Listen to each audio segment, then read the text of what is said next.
Welcome to another episode of Audio Holodeck, where we take a look at the old-time radio shows and other audio dramas that helped me build this channel. As with previous episodes in this series, all information used in this video came from the hard workers at the Old Time Radio Researchers Group. A link to their website and YouTube channel can be found in the description field below this video. In this episode, part 3 of a 4-week continuous special on radio series that adapted motion pictures for the radio medium, we'll take a look at the third and final contender in our little tournament of movies on radio shows. Originally premiering on the NBC Blue Network, later to be known as the American Broadcasting Company in the United States on October 14, 1934, and airing until June 7, 1955, LUX Radio Theater, so named because the show's primary sponsor was Unilever's Lux soap brand, initially began as a series adapting stage plays. However, when the show moved to Hollywood from New York in June of 1936, the show began to adapt movies for radio. Therefore, only episodes first broadcast on June 1, 1936 or later will be considered for the best 10 episodes list in this video. In total, LUX Radio Theater ran for a grand total of 927 broadcasts over its 21-year run. And now, here are my best 10 episodes of LUX Radio Theater. At number 10 is Alexander's Ragtime Band.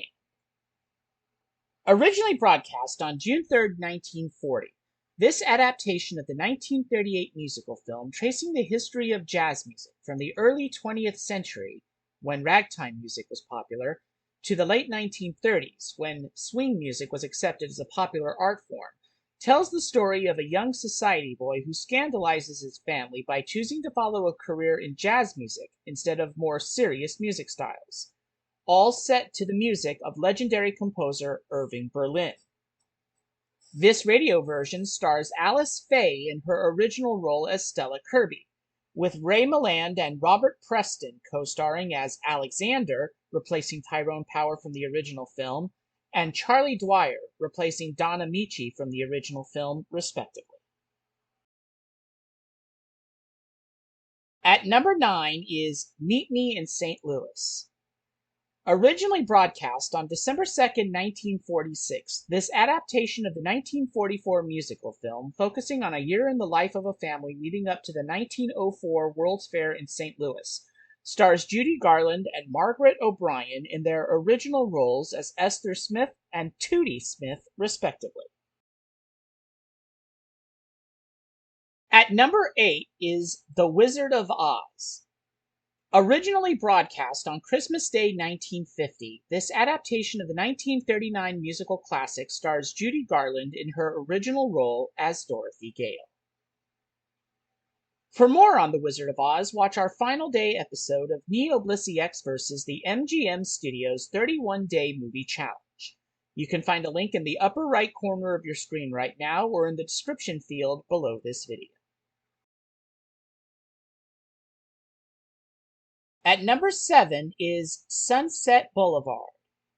Originally broadcast on September 17, 1951, this adaptation of the 1950 dark comedy/film noir stars William Holden in his original role as a down-on-his-luck screenwriter who becomes entangled in the plans of a long-forgotten silent film star, portrayed by Gloria Swanson in her own original role, to stage a comeback.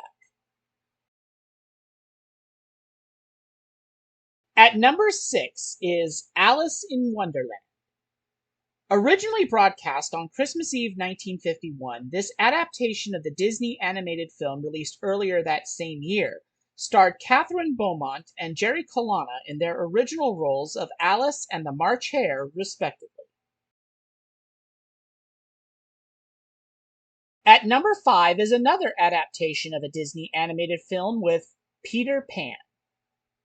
Originally broadcast on December 21st, 1953, this adaptation of the film released earlier that same year stars Bobby Driscoll and Catherine Beaumont in their original roles as the title character and Wendy Darling, respectively. At number 4 is The Day the Earth Stood Still. Originally broadcast on January 4th, 1954, this adaptation of the 1951 science fiction classic stars Michael Rennie in his original role as an alien emissary sent to Earth with a message that could mean the ultimate destruction of the human race. At number 3 is Lure of the Wilderness. Originally broadcast on May 25, 1953, this adaptation of the 1952 romantic adventure film about a man searching for two lost trappers, but instead finding a man accused of murder and his daughter, stars Jeffrey Hunter and Jean Peters in their original roles as Ben Tyler and Laurie Harper, respectively. And yes, that's the same Jeffrey Hunter who portrayed Captain Christopher Pike in the first pilot for Star Trek the original series, The Cage. At number 2 is Winchester 73.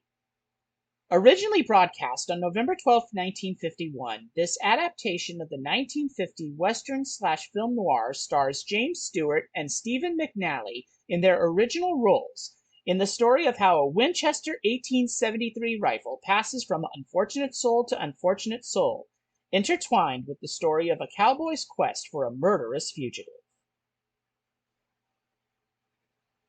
Before we unveil our number 1 pick for Lux Radio Theater's Best 10, here are a pair of honorable mentions that were referred to in our episode on Academy Award. These will be listed at the top of the playlist you can find a link to at the end of this video. Originally broadcast on Lux Radio Theater on November 23, 1936, the story of Louis Pasteur stars Paul Mooney and Fritz Leiber in their original roles of Louis Pasteur and Dr. Charbonnet, respectively, in this adaptation of the 1936 biographical drama about the French chemist who discovered microbial causes for diseases. Originally broadcast on Lux Radio Theater on December 31, 1945, The Pride of the Marines stars John Garfield, Eleanor Parker, and Dane Clark in their original roles of Al Schmid, Ruth Hartley, and Lee Diamond, respectively, in this adaptation of the 1945 biographical war drama about an American soldier who was blinded during the Battle of Guadalcanal and his subsequent rehabilitation. In fact, the Lux Radio Theater version of Pride of the Marines even features a special appearance by the real Al Schmid himself.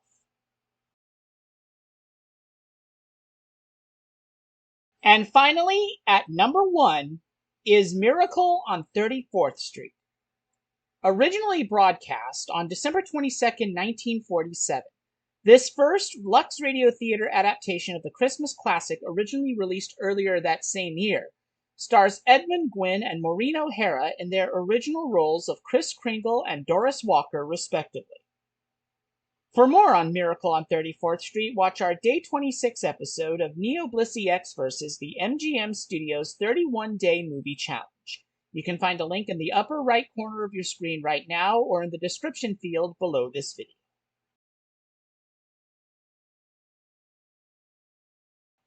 It has all come down to this. Representing Academy Award, The Maltese Falcon. Representing Screen Directors Playhouse, Spellbound. Representing Lux Radio Theater, Miracle on 34th Street. Which Movies on Radio series is superior? Find out next week here on Audio Holodeck in the grand finale of the 4-week Movies on Radio Continuous Special. Until then, this is NeoBlisseyX signing off for Audio Holodeck. Until next time, take care and live long and prosper.